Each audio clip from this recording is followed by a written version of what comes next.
Reformist versus hardliner in Iran runoff elections. UN held talks with Taliban in Doha. Record-breaking tourists expected in Paris Olympics. Good morning. Welcome to Amir 5858. I'm Amir. I'm thankful to all international news resources and my team. Following all the news which have been reported by American, European, African, Asian, Australian channels and AP, AFP and Reuters news agencies. Now the headlines. Hundreds of WestJet flights cancelled in Canada. Growing pressure on Biden to quit the race. Next generation weapons in Ukraine. Pressure on Trudeau of Canada to quit. Guns violence in schools in America. Taxpayer money spent on religious schools. Climate effects on family planning and reproduction. 10 Ukraine prisoners released and Pope Pope Francis. 12 people killed by Russian bombing in Ukraine. An attacker attacked Israeli embassy in Serbia. Asteroid and Earth. Now watch the channels. Come on the air. The 4th of July travel rush. How severe weather could disrupt plans. President Biden vows to stay in the race despite growing concern among Democrats and community outrage after police shoot and kill a 13-year-old who they allege had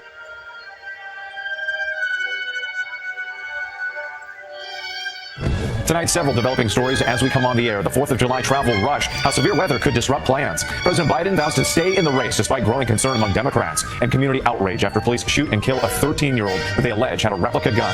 First, the record number of Americans expected to fly this holiday week. The TSA anticipating 5.7 million people will travel through our nation's airports. Many more hitting the roads. Highways jammed. But more than 80 million Americans are in the path of severe storms, including possible tornadoes. The South facing excessive heat advisories. And Beryl, now a hurricane, taking aim at the Caribbean. Our weather team is tracking it all. Also tonight, President Biden remains defiant, ignoring calls to drop his re-election bid after his faltering debate performance. What his campaign is telling Democratic Party leaders as donations continue to pour in, and what a new poll reveals about what Americans thought of Donald Trump's performance. Mary Alice Park standing by. A community in anguish after police shoot and kill a 13-year-old boy during a chase. Officers say he was carrying what appeared to be a handgun, but now saying it was a replica. His family demanding answers. Breaking her silence, an Israeli woman kidnapped by Hamas and held for months is now speaking out for the first time since being rescued. Her message to the world. The alleged driver of a car that tore through a Long Island nail salon, killing 4, is now charged with DWI. We've now learned an off-duty police officer was among the victims. A mother arrested, accused of leaving her 8-year-old daughter in a hot car while she worked. The girl later dying. We remember Martin Mull, an actor who kept us laughing over a career in TV and films that spanned 50 years. And America Strong tonight, the coach who's overcome so much, inspiring a new generation of athletes. From ABC News World Headquarters. On this Saturday night, grounded. Hundreds of WestJet flights canceled after the airline's maintenance engineers go on strike. I'm very disappointed, but so we can't go, so we gotta go home. Upending the long weekend travel plans for tens of thousands of people. Growing political pressure to call it quits. I think the party is over for Justin Trudeau. I don't know how he can survive. As Democrats in the U.S. panic over Joe Biden's disastrous debate performance. Plus, the next generation weapon, changing the landscape of the war between Ukraine and Russia. It's an ever-present danger, and it's they're very frightening. How drones are literally being used to hunt down soldiers, and how a Canadian is trying to thwart them. Global National, reporting tonight, Anthony Robart. Good evening and thank you for joining us. Well, it's the Saturday of one of Canada's busiest long weekends, but instead of jetting off to see family and friends, thousands of would-be travelers find themselves scrambling today. A mechanic strike at WestJet has gone ahead to the surprise of many. And the airlines. Anthony. Thank you, Sean. That is Sean O'Shea at Toronto's Pearson International Airport for us tonight. Thank you again. Well, to Montreal now, and around 30 protesters blocked a railway this morning in support of Palestinians as the war in Gaza rages on. The demonstration obstructed the CN rail line connecting Montreal and Halifax. A statement by organizers claims they were blocking a vital artery for sending goods to Israel from Halifax, saying all trade with Israel supports genocidal violence and must be stopped. The blockade ended more than an hour after police moved in. 2 people were arrested. The Transportation Safety Board is investigating a helicopter crash in the Northwest Territories. The Bell helicopter was involved in firefighting operations near Fort Good Hope. It went down on Friday at the town's airport. Fire officials confirm 1 person was on board, but their condition is unclear at this point. Fort Good Hope has been evacuated for 2 weeks as crews battle a wildfire nearby. Well, turning to the other big story in Canada and growing questions tonight about the political fate of Prime Minister Justin Trudeau.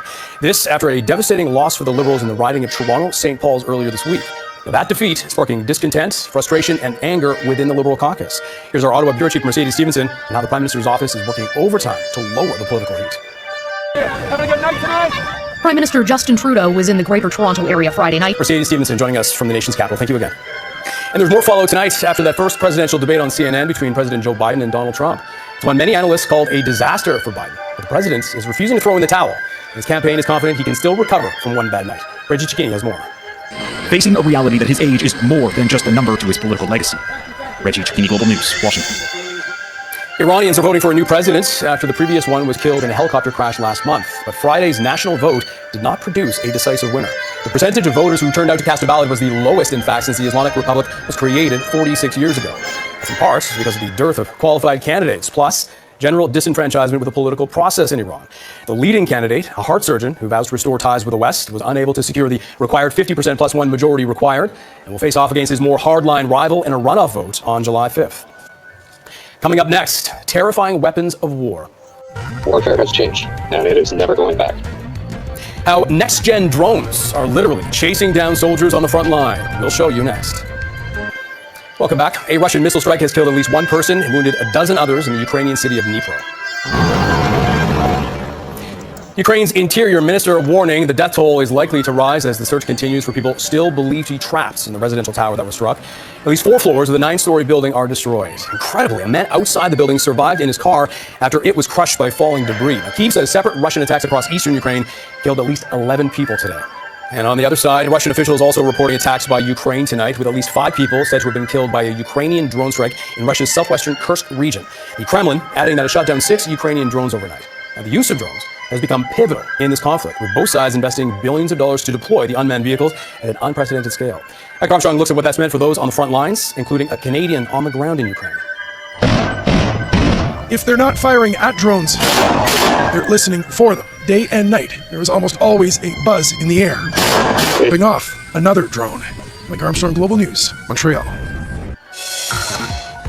And up next, cracking down on greenwashing. The feds pass a bill that tightens the screws on vague environmental promises. What's going to change as Global National continues? अस्सलाम वालेकुम जी, मैं हूँ रारुल हक और आज मेरी मुलाकात एक बड़े कमाल शख्स से हुई जिनका नाम भी अरमुश कमाल है और Are you trying to make me look stupid in front of the other guests? I don't need any help from me, sir. That's right. That is a snippet from the 1980s dark comedy film Clue, in which Martin Mull plays Colonel Mustard. Mull died this week after a long illness. He was known for his deadpan humor and droll comedic style. In the 1990s, Mull was a regular on the hit sitcom Roseanne and later had acclaimed guest roles on Arrested Development and Veep. Martin Mull was 80 years old. Last week, the federal government imposed new rules against so-called greenwashing, and the move seems to have already made an impact. At least one oil sands lobby has moved to scrub its website clean after the Competition Act was amended to require companies to provide evidence to back up their environmental claims. Heather Yorks West reports on the new rules. If you have questions about where Canada's oil sands industry stands on climate change, you're not alone. It's time to clear the air. You may have seen this ad from a group of Canada's largest oil companies, the Pathways Alliance, promoting its plan to get oil sands production to net zero emissions by 2050. You'll now find only a disclaimer on the group's website. With uncertainty, we have removed content from our website, social media, and other public communication. It's important that we have markets where there's proper information, and I think that's what this bill is trying to achieve, trying to make sure that when it comes to communicating their environmental claims. Heather Yorks West, Global News, Calgary. Well, for fans of soccer, or football as they call it in Europe, it doesn't get much bigger than this. Swiss fans celebrating a huge win over Italy today as the Euros move to the knockout stages. On the other side, heartbreak in Rome as the defending champions were eliminated. And tonight, there will be more drama on this side of the Atlantic. Canada is playing a pivotal match in the Copa America tournament against Chile. If Canada wins, they will move on to the knockout round. And that is Global National for this Saturday night. I'm Anthony Robart. Tonight's Your Canada is Lorne, Manitoba. Of course, we love seeing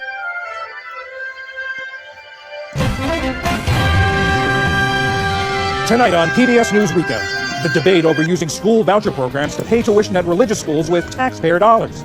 Then the effect on students of gun violence just outside school walls. We found 9,000 shootings near school that were in small towns and thousands of shootings even in rural areas. So really there's kind of nowhere you can go to avoid this phenomenon. And how climate change is altering family planning and reproductive health in Bangladesh.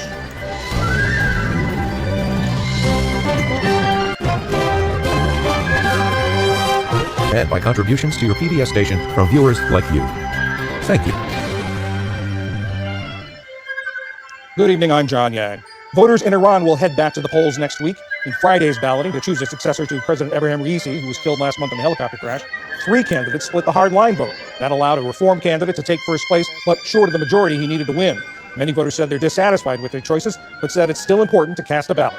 The young generation has requests on economic, cultural, and social issues. Implementing these requests isn't difficult, but there is a lack of attention towards them, particularly towards the youth. I realized I can defend my country by voting, so I chose to vote. Friday's voter turnout was the lowest in the country's history. The runoff is set for next Friday. 10 Ukrainian civilians are returning home tonight, thanks in part to the Vatican. Russia had held them in annexed portions of the country for years, some since before the full-scale invasion 2 years ago.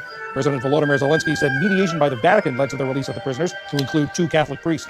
Today, Pope Francis gave thanks, but said he's filled with sorrow for those still in captivity.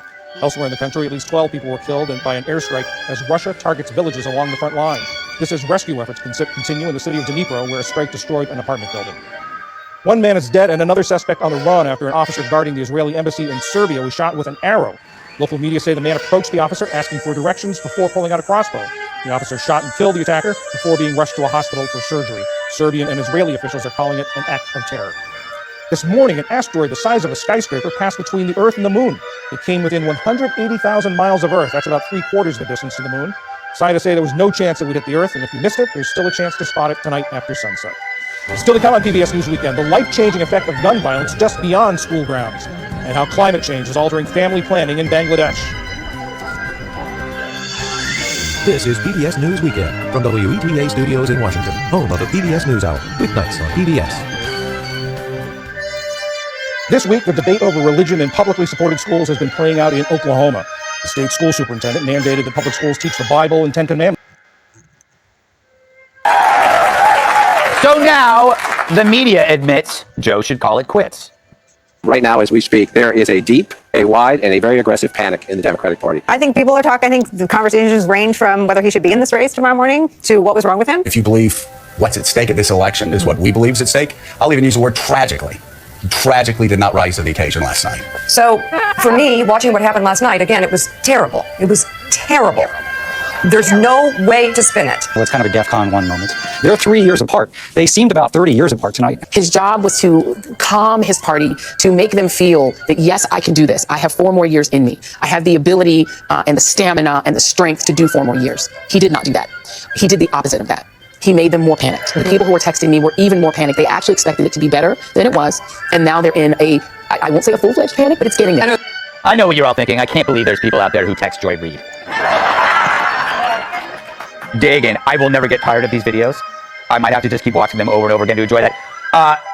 Joe already said he's preparing for the second debate, and they're saying he's got to go. What's happening? Well, they're going to be exhausted trying to cover up over and over again what the American people can see, because they will continue to be the liberal lemmings and the media minor birds for the Democrats, because they lust for power. But these shows, I watched all of this for the same reason that I love seeing Regina George get hit by a bus at the end of Mean Girls. For the same reason that I love seeing Alex Forrest get shot by Beth Gallagher at the end of Fatal Attraction. The hateful, psychotic liars. Yes. Just getting their comeuppance. There is nothing more delicious. That is. It's like a chocolate croissant over and over again.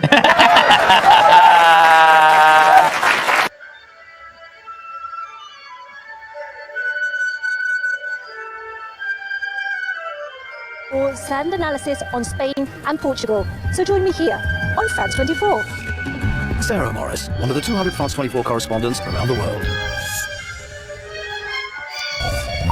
Thanks for joining us here on the Night Watch here on France 24, our main stories. Voting is soon to get underway here in France for snap legislative polls has already begun abroad in overseas territories from the North Atlantic to the Caribbean and the Pacific, with a high voter turnout expected. The United Nations leads talks with Afghanistan's Taliban leaders this Sunday in Doha, an event criticized for its exclusion of women and lack of human rights issues on the agenda. And with the Olympics just around the corner, it's supposed to be a record-breaking tourist season here in Paris, but industry professionals are worried, with visitor numbers threatening to fall far short of the predicted 16 million visitors.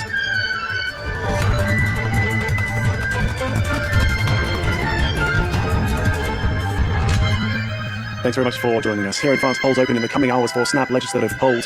Expats abroad have already begun casting ballots, also in overseas territories from the North Atlantic to the Caribbean and the Pacific. And a high voter turnout is expected for these pivotal elections in New Caledonia. Despite complications at one polling station, turnout at midday was more than double previous elections in 2022 and 2017. And France 24's special coverage of these elections will get underway at 7:30 p.m. Paris time. That's 5:30 GMT. Nadia Massey and Gavin Lee will be bringing you all the news as results start coming in from 8 p.m. Do be sure to join us for that. In Mauritania, vote counting has begun for presidential elections there. The incumbent Mohamed Ould Ghazouani opened an early lead according to provisional results. He is expected to win. He's campaigned on a promise of security and growth. Turnout was 40% of 2 million eligible voters across the country, and those results expected to come out later on Sunday. Now, intensified Israeli operations in northern Gaza have continued for a third day with airstrikes and gunfire, sending tens of thousands of Palestinians fleeing once again, according to the United Nations. Fighters from Hamas and Islamic Jihad said they were engaged with Israeli forces in Shujaiya near Gaza City, an area Israel had previously declared free of Hamas. The Israel Defense Forces said dozens of militants were killed, as well as 2 Israeli soldiers. Meanwhile, weekly protests in Tel Aviv continue with another mass rally against the government of Prime Minister Benjamin Netanyahu. Demonstrators are demanding the remaining hostages still held in Gaza be brought home. The senior Hamas official, meanwhile, says the militant group has received a modified version of the Gaza peace proposal presented by US President Joe Biden, but said there was nothing new in it. US media cited 3 sources with direct knowledge as saying that Washington had presented new language for parts of the deal, which includes a 6-week truce. But at a press conference in Beirut, Osama Hamdan said it was all a waste of time. The latest proposal was delivered on June the 24th of this year. This proposal still does not achieve a complete cessation of aggression or a full withdrawal of the occupation from the Gaza Strip. Therefore, we have stated clearly, and this remains our position, without achieving that, all papers presented are merely a waste of time and buy time for the occupation to continue its genocide against our people, and it's an attempt by the American administration to save itself. The United Nations is leading talks with Afghanistan's Taliban leaders this Sunday in Doha, in an event criticized for its exclusion of women and lack of human rights issues on the agenda. France 24's Caitlin Callie has the story. In Qatar, delegates gather for Doha 3, a meeting of 25 countries on the situation in Afghanistan. For the first time, the Taliban will join discussions covering the economy, aid, narcotics and security. Women, however, have been left off the agenda. The decision to exclude women from the UN-led talks has sparked outrage. UN officials say they will still raise issues on the rights of women and girls. Over the past weeks, in preparation to the 3rd Doha format meeting, UNAMA has met with hundreds and hundreds of Afghans, and especially women around the country. These consultations revealed broad agreement that it was important for the de facto authorities to attend the meeting. Groups like Human Rights Watch say those most impacted by Taliban abuses are being sidelined, as the Taliban ruled out any discussion on what they say are internal issues. These issues are Afghanistan's issues. We're working to find a logical path towards solutions inside Afghanistan so that our country does not fall into discord and war again, as well as finding a solution for these issues that fulfill the needs and requirements for women guided by Islamic Sharia. Afghan rights activists and organizations have called on states to boycott the talks in light of the deteriorating situation for women and girls in the country. Since the 2021 Taliban takeover, their rights and freedoms have been heavily restricted, including bans on higher education and employment. No country has so far officially recognized the Taliban as Afghanistan's government, an eventuality that the UN say is almost impossible while bans on female education and employment remain in place, an irony that is not lost on recent critics. Iran is to hold a runoff election next Friday to decide the successor to the late President Ibrahim Raisi. Turnout was low in Friday's first round at around 40%, with the reformist lawmaker Masoud Pezeshkian coming in first, ahead of the ultra-conservative Saeed Jalili and 2 other hardliners. France 24's Andrew Hillier is in Tehran covering the elections. He sent us this report.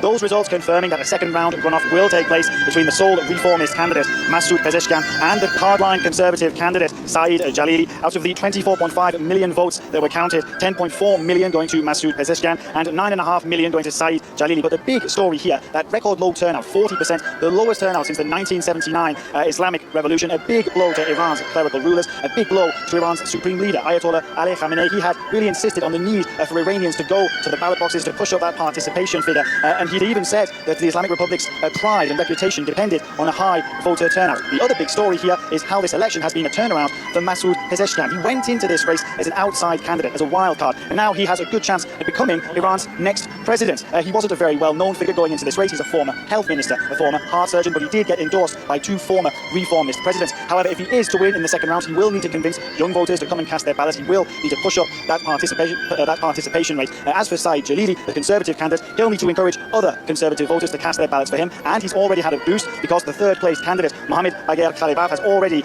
encouraged his supporters, instructed his supporters to rally behind Saeed Jalili's candidacy. So a big boost to Saeed Jalili indeed. US President Joe Biden is holding a series of fundraising events in New York and New Jersey. Those have wrapped up on Saturday, in fact. He's hoping to reassure donors that he's up to another 4 years in the White House. His team is working overtime to restore confidence after his poor showing in the debate with Donald Trump.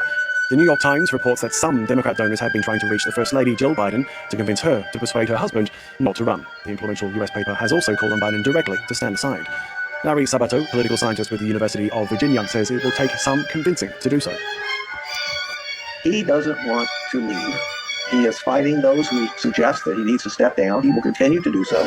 From everything I've seen, he has the support of his family. I'm sure they do support him. But as far as the Democratic Party is concerned, the concerns they are expressing are behind the scenes. They're off the record. They're private. They're going to have to go very public, and they're going to have to get a delegation of impressive people together, including former presidents, for example, to go to the White House and convince Biden not to run. Emergency services in Nigeria say at least 18 people have been killed in multiple suicide attacks in the northeastern Borno state. Emergency services in the Goza area said 20 more were wounded on Saturday as suspected female bombers attacked a wedding, a funeral, and a hospital. Pregnant women and children were reportedly among the dead. There was no immediate claim of responsibility. Borno state is the epicenter of a 15-year Islamist insurgency by Boko Haram militants, which have killed thousands of people and displaced millions. Russian attacks in Ukraine have killed 11 people, at least as Moscow continues its campaign of spreading Ukraine's defending forces thin. 7 people were killed in Zaporizhia in the southeast. 2 missiles hitting a shop and residential buildings in the town of Vilnyansk. 2 children were among the dead there. 4 more were killed in shelling on the frontline village of New York in the eastern Donetsk region. President Volodymyr Zelensky once again urged allies to send more long-range weapons to help defend against such attacks. In Germany, clashes have broken out between police and thousands of people protesting against the far-right Alternative for Germany party at a Congress in Essen. 2 officers were seriously injured as tens of thousands marched towards the party Congress, which comes on the heels of the AfD's record EU election results. Local authorities have tried to stop the event in court but failed. Nick Rushworth tells us more. A heavy police presence was in place in Essen as anti-fascist protesters demonstrated near the party Congress of the AfD, the far-right Alternative for Germany party. They staged sit-ins on streets and crossings near the convention hall, which got 13.9%, its worst score in post-war Germany. Next up, tourism professionals here in Paris are worried about whether the upcoming Olympic Games will deliver on its promise to bring in some 16 million visitors. We're still about 4 weeks away right now, but tourists are already in short supply, and it's not just the recent bad weather that's to blame. Take a look. It is supposed to be a record-breaking summer, but the Paris hotel industry is disappointed. Tourists seem to be shunning the French capital with just weeks to go before the Olympic Games. For this hotel near Paris's Montmartre district, the month of June has been nothing like previous years. All our rooms are usually taken at this time of year, and right now the whole first floor is closed for lack of demand. The hotel is only half full compared to at least 80% occupancy in other years, offering a lower price isn't drawing people in. I think the Olympics effect is counterproductive, because everything is very expensive. We've said that the traffic restrictions are going to complicate things. Metro ticket prices are increasing. The visitor tax charge too. If you add to that difficult weather, then people don't want to visit as much. Occupancy in Paris's hotels last June was around 90% compared to around 79% this June. The situation may not improve with access to several parts of the city restricted. The more those changes take place, the more complicated things are. Concerning tour buses, customers have an itinerary to follow, and so they can decide not to go to certain sites in the city center. One American tourist, however, is looking on the bright side. I didn't even know the Olympics was going to be in France, so it's just such a coincidence, like a crazy coincidence that the Olympics is here and I get to see the preparations of it. Like I always see it on TV.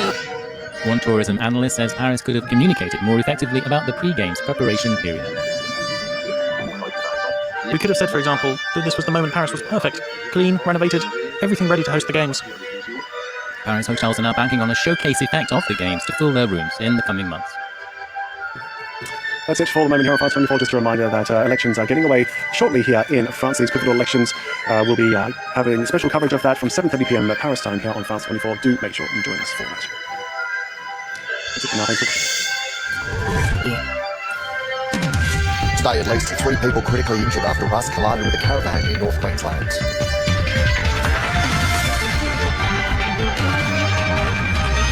A man accused of murder faces court amid an investigation into the police response time of a fatal suspected domestic violence incident. Monuments vandalised, Vietnam and Korean war memorials in Canberra defaced with pro-Palestinian messages. And architects of the proposed voice to Parliament back a push for a Federal Truth and Justice Commission. Hello, welcome to ABC News. I'm Dan Borsha. At least 3 people have suffered life-threatening injuries in a bus and caravan crash in North Queensland this morning. Emergency services, including police and paramedics, rushed to the Wilson Creek rest area north of Bowen around 11:30 in response to reports a caravan and bus had collided. The Bruce Highway is closed in both directions. Motorists travelling between Ayr and Bowen are being urged to avoid the area or expect long delays. The Forensic Crash Unit is investigating, and we'll bring you more on this unfolding situation as information comes in. We are expecting to hear live from Queensland Police shortly. New South Wales Police are looking into why it took officers almost an hour to respond to a welfare call after a woman was allegedly killed by her partner in the state's north. 31-year-old Dwayne John Creighton faced Lismore local court today charged with murder. Reporter Emma Hannigan has more. Dwayne John Creighton appeared in Lismore local court this morning charged with murder. Bail was formally refused and he will appear back in Lismore court again tomorrow morning. The 31-year-old was arrested and charged after police were called to a home in the state's north in Casino in the early hours of Sunday morning. They found a woman there in her 40s who was unconscious and who later died at the scene. There is an investigation ongoing now into why it took an hour from the 000 call being received to the police responding to that call. An ongoing investigation is underway. Police are treating the death of a woman in far north Queensland yesterday as a domestic violence homicide. A 51-year-old man has been charged with murder after allegedly stabbing a 51-year-old woman at a home in Midgie near Innisfail. Queensland Police are appealing for anyone with dashcam or CCTV footage to contact them as they continue their investigations. And if these reports have raised any issues, you can get help by calling the National Sexual Assault and Family Violence Counselling Helpline on 1800-RESPECT, which is 1800-737-732. A man is faced in Melbourne court charged with murdering a fisherman on Frankston Pier in Melbourne's southeast. 36-year-old Forrest Stevenson was arrested by police shortly after a 45-year-old Cranbourne North man was found unresponsive on the pier following reports of an alleged assault. Today, the Melbourne Magistrates Court heard the police required an extension to compile brief evidence so pathology and DNA testing could be carried out on items recovered from the scene. Mr. Stevenson was remanded in custody and will return to court in November. 4 sites near the Australian War Memorial in Canberra have been vandalised overnight with pro-Palestinian messages. It's the 3rd time this year sites in the area are being defaced with graffiti. Courtney Barrett-Peters has more. Well, we're here at the front of the Vietnam War Memorial along Anzac Parade in Canberra. It's just one of 4 which has been defaced by graffiti overnight, and it's actually the 2nd time that this individual monument has been graffitied in a similar fashion. It was first sprayed with similar pro-Palestinian sentiments back in March this year. It was actually only 2 weeks ago that the Australian War Memorial building was also sprayed too. Now ACT policing are investigating all 3 matters. They actually carried out a search warrant in relation to the previous 2 matters on Friday, but no charges have been laid. Now it is quite a busy day here in Canberra, so there hasn't been too much foot traffic around. There has been a couple of people who have stopped by to take photos, but other than that it's been pretty quiet. The West Australian Labor Senator Fatima Payman says she has no intention of leaving the party after being suspended from this week's caucus meeting. Senator Payman crossed the floor earlier this week to support a Greens motion to recognise the state of Palestine. Appearing on ABC's Insiders, Ms Payman said she would cross the floor again if the motion was brought tomorrow. The senator says her decision reflects the values of the Labor Party despite going against the caucus position on the Greens vote. This is about 40,000 Palestinians that have been massacred and slaughtered since 7th of October. And I know that Australians are a fair people, and knowing about the Labor Party, we are a party with a conscience and champions of human rights, whether that be justice, fighting for freedom or equality. So I believe that I've been abiding by those principles of the party. If the same motion on recognising the state of Palestine was to be brought forward tomorrow, I would cross the floor. We're taking you live to Queensland now where police are updating the media. About 8 kilometres north of Gumloo. At the time, the traffic crash involved 2 vehicles. A four-wheel drive towing caravan was in.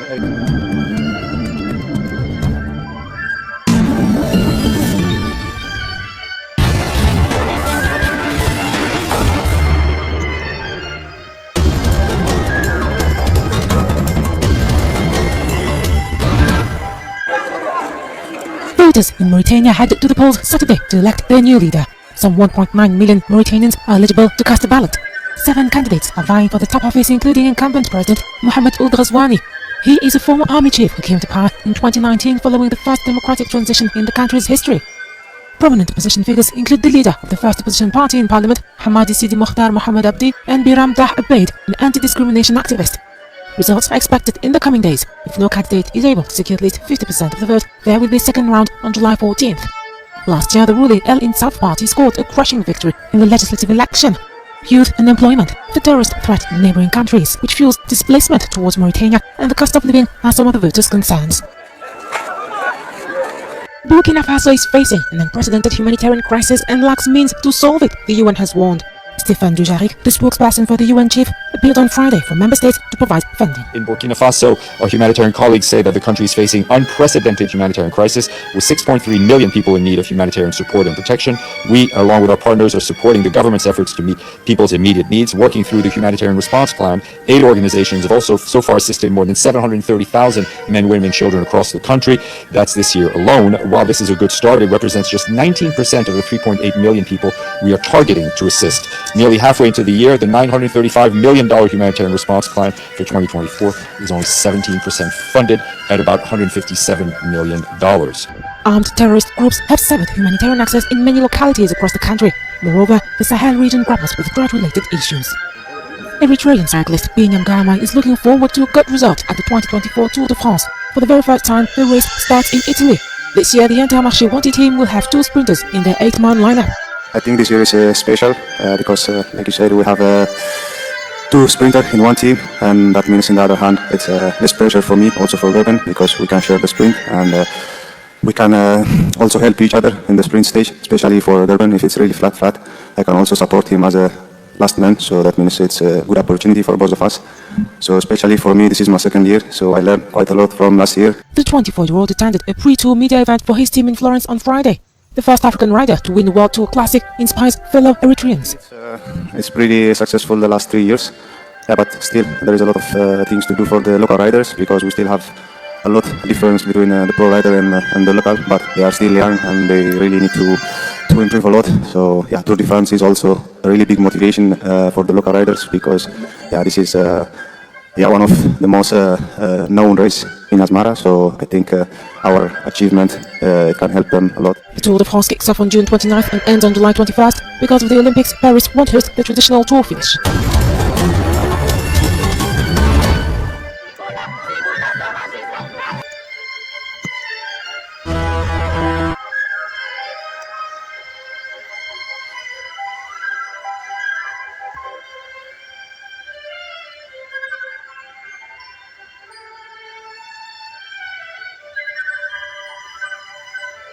Highly classified and involves large sums of money.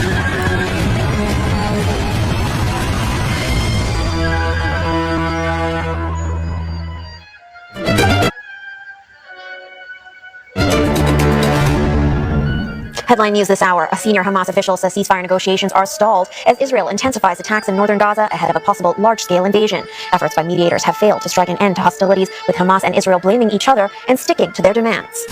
Iran will hold a runoff presidential election after neither of the top candidates secured more than 50% of votes in Friday's polls. But there are concerns a second ballot may not mobilize enough voters given the historic low turnout in the first round.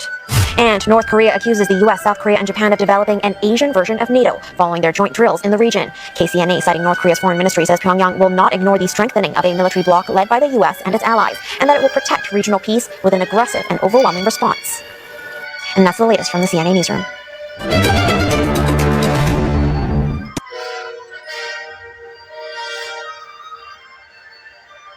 I'd like to first acknowledge the unnecessary impact this is having on Canadians. We're devastated. Talking to our media team, talking to our social media team, our guest contact center, Canadians are missing wedding celebrations, well-deserved holidays. They're missing important medical appointments, family reunions. And the stress and the devastation this is causing is unnecessary and hurts all of us. We're outraged. And I just want to make sure that you rest assured that we are doing everything we can to get this resolved, to get an intervention.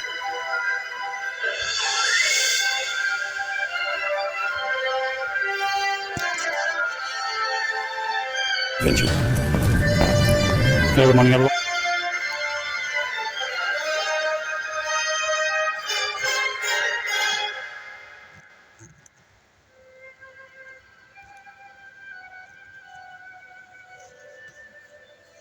I can only reiterate what our president just said.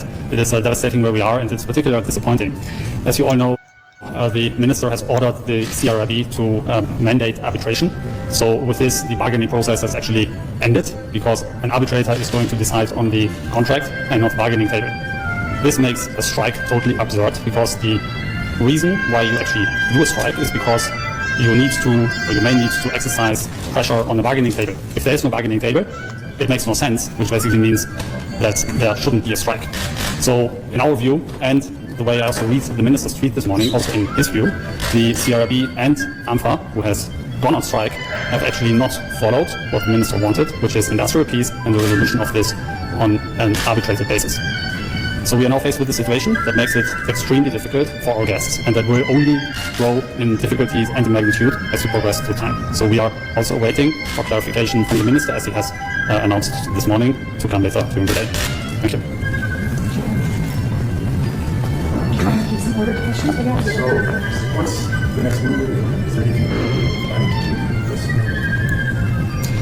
So we are waiting to hear from the minister what the clarification could look like, and expect that this is going to happen over the next couple of hours.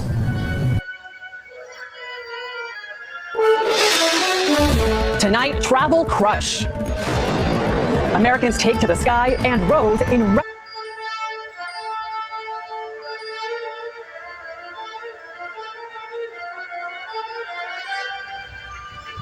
Thank you for watching and privilege of your time. This is Amir Shakil 5858. I am Amir. Good man. Have a good life.